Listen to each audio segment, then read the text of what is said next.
welcome back. Sadly, this is the last edition of LANNA News for this school year. Well, let's start off as always with the status of COVID-19. Currently, there are 175 million cases worldwide and over 3.76 million deaths.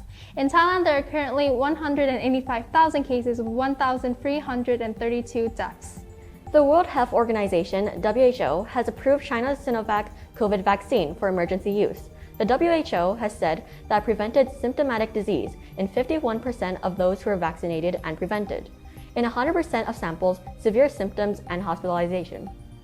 It is the second Chinese vaccine to be approved for use by the WHO after Sinopharm.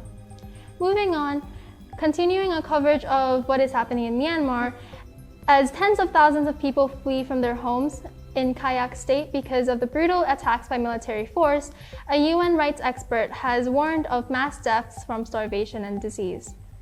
Tom Andrews, the UN Special Rapporteur for Myanmar, has called for urgent action, stating that the attacks by the military, which took power in February's coup, is threatening the lives of thousands of men, women, and children. Ever since the military takeover, there have been daily protests across the country and fighting in border areas. Human rights groups says security forces have killed at least 849 people since the coup and detained 5,800 others. The military has launched indiscriminate air attacks and shelling in civilian areas after fighting broke out between the security forces and a civilian resistance group, KPDF, on May 21st. Now to national news with Angelina.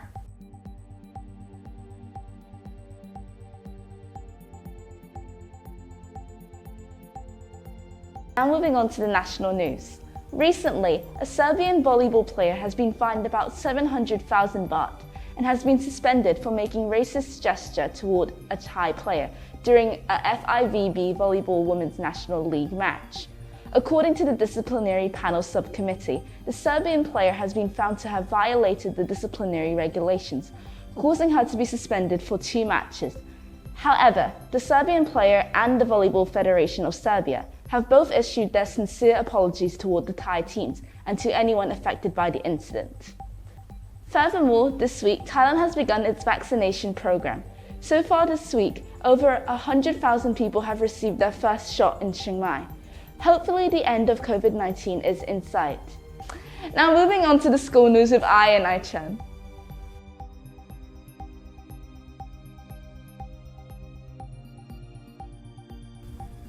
Thank you, Angelina. And now on to school news. First up, house points. In last place, we have Aphrodite with 10,310 points. In third place, Apollo with 10,789 points. In second place, we have Athena with 12,309 points. And our winning house for this year is Artemis with 12,370 points. Special thanks to Ms. Zoe for her hard work in coordinating the house competitions and activities. We wish you all the best and you will be missed. Now on to sports. Sadly, we did not have any friendly matches or tournaments due to the COVID cases, although we do hope that next year this will not happen again. Lastly, upcoming school events. We will not actually be having any upcoming events, although we do have some sad news. There will be no prom this year due to COVID restrictions. Finally, we would also like to announce our head of school, Mr. Roy's retirement after 18 years at LANNA. If you see him around the school over the next week, be sure to thank him for being a wonderful head of school and wish him well in his retirement. Thank you for watching us throughout the school year and looking at our faces in the school halls. Have a great summer break. We're retiring from LANNA News. See you in August. Anyways, Toodles!